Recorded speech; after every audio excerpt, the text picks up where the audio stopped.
Welcome back, Gathering Wizards. This is Ancient Magi, and we are about to defeat the final challenge in Duels of the Planeswalkers 2013.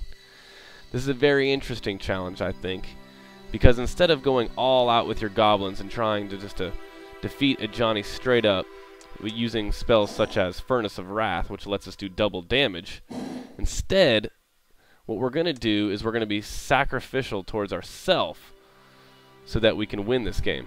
The reason we do that is because his Baneslayer angels all have lifelink. So whenever he blocks our creatures, if we don't get rid of them, then he's going to gain 18 life, and we just simply won't do enough damage to take him out. So in order to get the card that we need, we're going to start off by casting Goblin Ringleader. This card will allow us to look at the top 4 cards of our library. Any of the creatures go into our hand, and everything else goes on the bottom of the library.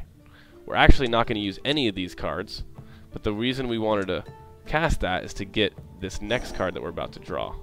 So go to Temple Bell, draw a card, and this is the spell we want, Chandra's Fury. Normally, you would always cast this on your enemy, but in this particular challenge, we're going to actually cast this on ourselves to get rid of some of our creatures. And you'll see why in a minute. So let's go to the combat phase. Attack with everything you have. Alright, our creatures are going to be boosted up by Battle Cry. Now as soon as he blocks, pause the game. Now, we're going to cast Chandra's Fury on ourselves. This is going to get rid of some of our creatures, including Goblin Arsonist, which will, whenever he dies, allows us to do 1 damage to any creature or player. We're going to actually choose one of the creatures that the angels are still blocking. And we're also going to cast Gut Shot. Since we don't have any mana left, luckily Gut Shot has a Phyrexian red mana, which allows us to pay 2 life to cast it instead.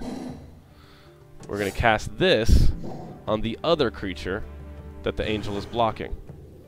This way, Ajani's not going to gain any of the lifelink from the angels, and all the rest of the damage will be just enough to take him out.